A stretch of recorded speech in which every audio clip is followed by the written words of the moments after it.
વાયુસેનાની સૂર્યકિરણ team 24 ઓક્ટોબરે મહેસાણામાં અને 26 ઓક્ટોબરે અમદાવાદમાં કરશે હવાઈ પ્રદર્શન। ભારતીય વાયુસેનાની સુપ્રસિદ્ધ સૂર્યકિરણ એરોબેટિક ટીમ આ મહિનાના ઉત્તરાર્ધમાં ગુજરાતના આકાશમાં અદ્ભુત હવાઈ પ્રદર્શનો કરવા માટે તૈયાર છે।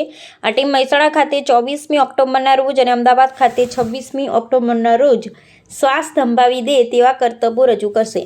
આ હવાઈ પ્રદર્શન દ્વારા દર્શકોને વાયુસેનાના પાયલોટોનું અસાધારણ કૌશલ્ય અને ચોકસાઈ નજીકથી નિહાળવાનો રોમાંચક અનુભવ મળશે, જે રાજ્યના નાગરિકો માટે એક વિશેષ આકર્ષણનું કેન્દ્ર બનશે। વર્ષ 1996માં રચાયેલી સૂર્યકિરણ ટીમ એશિયાની એકમાત્ર 9 વિમાન ધરાવતી એરોબેટિક ટીમ છે અને વિશ્વની અમુક શ્રેષ્ઠ ફોર્મેશન ટીમોમાંથી એક ગણાય છે।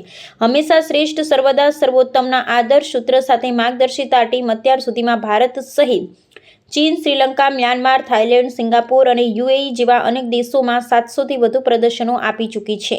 સ્વદેશમાં નિર્મિત નવહોક MK-132 વિમાનના પાયલટો 5 મીટરથી પણ ઓછા અંતરે ઉડાન ભરી અને જટિલ કરતબોની શ્રેણી રજૂ કરશે। આગામી પ્રદર્શનોમાં ટીમના પાયલટો loops, rolls, head on, cross, buzz અને ઊંધી ફ્લાઇંગ ફોર્મેશન જેવા દિલધડક હવાઈ દાવપેચ રજૂ કરશે। આ શોનું મુખ્ય આકર્ષણ તેમનું જાણીતા DNA દાવપેચ રહેશે, જેમાં 5 વિમાનો આકાશમાં માનવ શરીરમાં આવેલ DNAના બંધારણ જેવો વળાંક ધરાવતો આકાર તૈયાર કરશે। આ પ્રદર્શન યુવાનોને ભારતીય વાયુસેનાના શિસ્ત અને ઉત્કૃષ્ટતાથી પરિચિત કરાવી તેમને સશસ્ત્ર દળોમાં જોડાવા માટે પ્રેરણા આપશે।